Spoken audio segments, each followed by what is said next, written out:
Rebonsoir. On va enchaîner tout de suite. Donc, on s'était arrêté la dernière fois.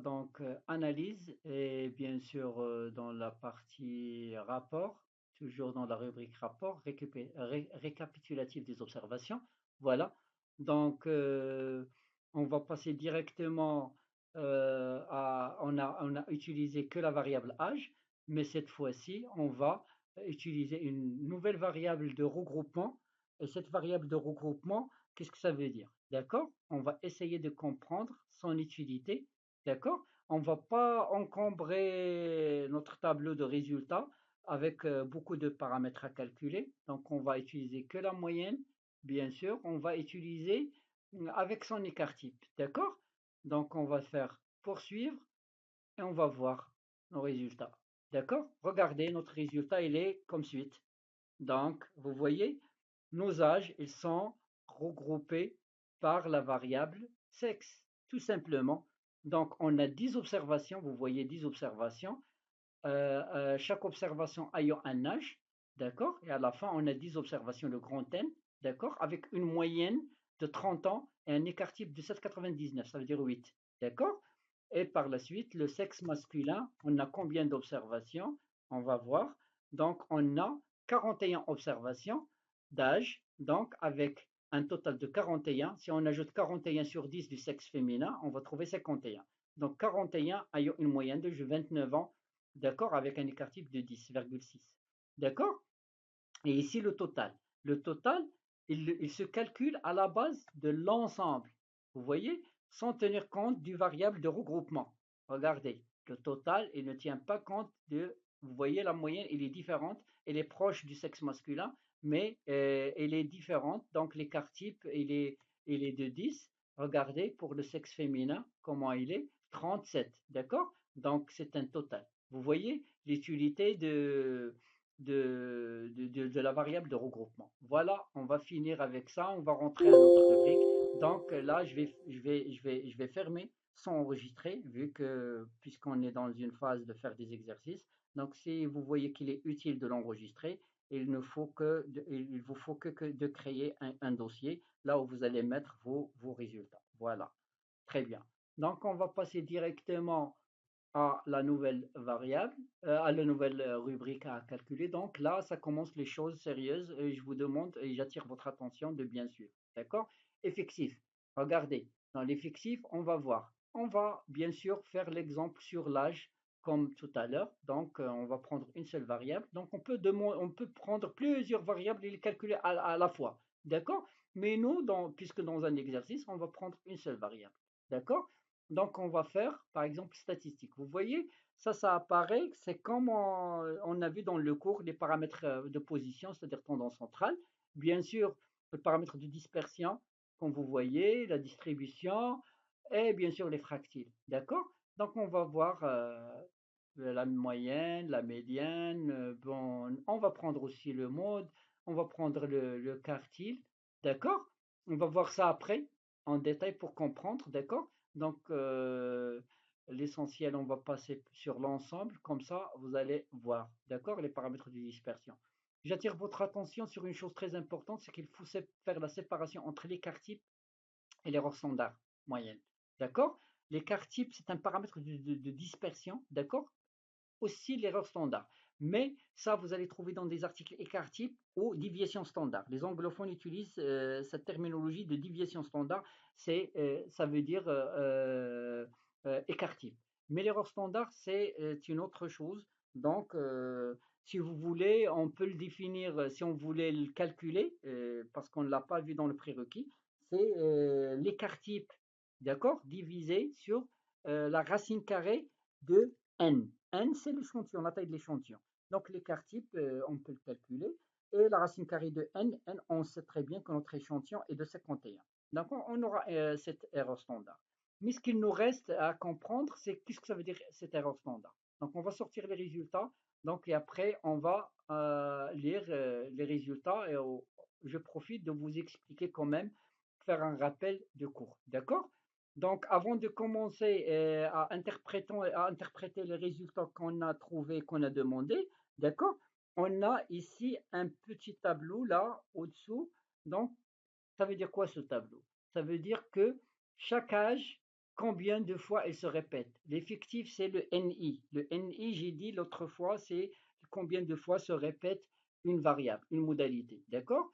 Donc, l'âge de 18 ans, il se répète une fois. On prend 27 ans, il se répète deux fois, etc. À la fin, si on fait la somme des NI, on trouve le grand N. Le grand N est 51. Notre échantillon est de taille 51. Ça veut dire un pourcentage. Là, le pourcentage chaque âge, donc c'est pas important, mais je vais vous dire une chose que je voulais la signaler parce que vous allez le trouver de temps en temps, vous allez demander ce genre de tableau. Cette fois-ci, on a une coïncidence que le pourcentage est égal au pourcentage valide. Mais ce n'est pas le cas dans toutes les situations. Parce que ici, pourquoi ils sont égales? Pour la simple raison, c'est qu'on n'a pas de valeur manquante. Si on a des valeurs manquantes, elle va créer ici un vide, il va vous écrire ici valeur manquante et il va calculer son pourcentage. D'accord? Mais dans cette colonne-là, le pourcentage valide, il ne va pas tenir compte des valeurs manquantes. D'accord? Le pourcentage des valeurs manquantes, que des valeurs que vous avez dans votre base de données. D'accord? Et le pourcentage cumulé, vous le savez comment on le calcule. Bien sûr, 2 plus 7,8, ça nous donne 9,8 pour arriver à 100%. Il nous aide, bien sûr, lorsqu'on divise sur 2, 50%, ça veut dire la médiane, le quartile 25%, 75%, les déciles, etc. C'est les centimes. D'accord? Donc, généralement, ce tableau-là, parfois, il est intéressant selon le contexte, parfois, il n'est pas intéressant. D'accord? Je ferme et je demande de ne le pas afficher dans mes résultats pour avoir un journal de résultats qui est un peu réduit, qui contient que les résultats que je veux moi. Donc, c'est ici. Afficher les tables d'effectifs, je ne le veux pas, je décoche. D'accord? Regardez qu'est-ce qu'il va me donner à la fin, que ce tableau-là, sans donner le tableau d'effectifs. D'accord? Donc, on va lire ça ensemble. Donc, le N, on a 51 dans notre échantillon. Il va lire ce qu'on a demandé aussi. Vous avez une idée sur votre base de données. Les valeurs manquantes, vous voyez, c'est 0. Notre moyenne, c'est de 29 ans. L'erreur standard. Là, l'erreur standard de la moyenne, ça c'est très important de comprendre l'erreur standard. On a dit que l'erreur standard, c'est l'écart type sur la racine carrée de n. L'écart type, c'est combien? C'est 10 sur la racine carrée de 51. On aura cette valeur. Si vous faites à la main, vous allez trouver 1,42. Et qu'est-ce que ça veut dire si on veut l'interpréter? Ça, c'est très important. Donc, je vais vous définir d'une manière simple que si tu mesures la moyenne d'un échantillon, l'erreur standard, d'accord, de la moyenne te dit à quel point cette moyenne est susceptible de varier si tu prenais un autre échantillon de la même population. Vous répétez cette définition pour le bien saisir. D'une manière plus simple encore, l'erreur standard, c'est à quel point la moyenne est précise dans un échantillon si on répète l'échantillonnage. D'accord? Je vais vous donner un exemple. L'erreur standard, si elle est égale à 0, ça veut dire tout simplement la moyenne de l'échantillon est égale à la moyenne de la population. Voilà, tu vois? Lorsque l'erreur standard tend vers 0, ça veut dire que notre moyenne de l'échantillon, elle va être égale à la moyenne de notre population, même si on répète plusieurs fois notre échantillonnage. D'accord? Ça tout court pour bien comprendre ce que ça veut dire l'erreur standard. Je passe à la médiane. La médiane, tout simplement, il divise la population en deux, comme on a vu l'autre fois dans le cours. Donc, c'est 26 ans. Le mode, c'est la variable ayant la fréquence la plus élevée. On a 19 ans. Donc, l'écart type, c'est un paramètre de dispersion entre chaque variable par rapport à la moyenne. Donc, on l'a vu déjà. Donc, il nous donne comment est chaque variable élémentaire, c'est-à-dire chaque âge, comment elle s'éloigne par rapport à la moyenne. Donc, la variance, bien sûr, c'est la racine. Donc, c'est pas importante, c'est plutôt l'écart type. C'est la racine carrée de la variance, on va trouver l'écart type. La symétrie, ça veut dire l'appellation, elle est un peu différente, mais la symétrie, c'est skewness. D'accord? Dans la distribution. D'accord? Il nous dit est-ce qu'il est asymétrique à gauche, distribution, il est asymétrique vers la droite. D'accord? Donc, vous allez trouver l'erreur standard de la symétrie. Je ne vais pas vous encombrer avec plusieurs informations. Au fur et à mesure que vous avancez, Inch'Allah, dans vos études, etc., dans vos sondages, etc., selon les objectifs. Donc, vous allez comprendre beaucoup de choses. Mais ça n'empêche de signaler un petit peu les choses. Donc, l'erreur, plutôt l'asymétrie ou skewness, lorsqu'il est, on dirait qu'il est asymétrique à gauche à droite d'une manière significative, ça veut dire qu'on va diviser le skewness, c'est-à-dire 1,26 sur 0,33 de l'erreur standard, on va trouver une valeur. Cette valeur, on va le comparer dans la table Z de la loi normale, la valeur absolue de la Z dans la table de la loi normale. Vous allez le trouver dans l'Internet. Donc, donc, on va prendre le seuil de signification de 5%, on va trouver une valeur de 1,96.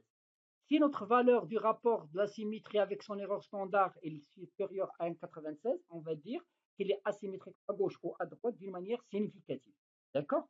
Essayez de répéter cette partie, vous allez bien comprendre ce que je viens de dire. C'est pareil pour l'aplatissement qu'on peut avoir les trois cas de figure. Platicurtique, lorsque alpha il est supérieur à 0 ou mésocurtique, alpha qui est égal à 0 ou leptocurtique, plutôt leptocurtique, alpha est supérieur à 0, platicurtique, alpha est inférieur à 0, et mésocurtique, alpha est égal à 0. On va faire la même chose. Ça veut dire quoi? L'aplatissement, ça veut dire lorsqu'on a, par exemple, une courbe, lorsqu'un sommet, d'accord, où il est aplati, c'est-à-dire les données sont concentrées dans notre distribution, d'accord. Il dépend de est-ce que la queue elle est courte ou elle est longue. D'accord?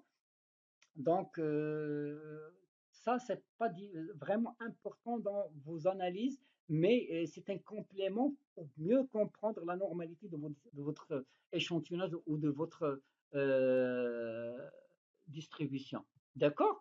Très bien. Donc, on va passer directement vers le minimum d'âge ayant 18 ans, maximum 65 ans. Les centiles, ça veut dire 25, c'est le Q1, 50, c'est Q2, 75%, c'est Q3.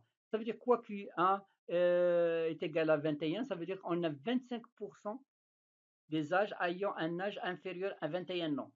50%, ça veut dire il y a 50%, ça veut dire il divise la population en deux. Et si vous revenez à la médiane, vous allez trouver 26 et il répond à la définition de la médiane. Donc, il divise la population en deux, c'est 50%. 75%, ça veut dire 36%, ça veut dire 75% des données sont inférieures à 36 ans. D'accord? Vous avez compris maintenant cette importance des analyses descriptives de toutes les analyses, plutôt le calcul des paramètres de notre base de données.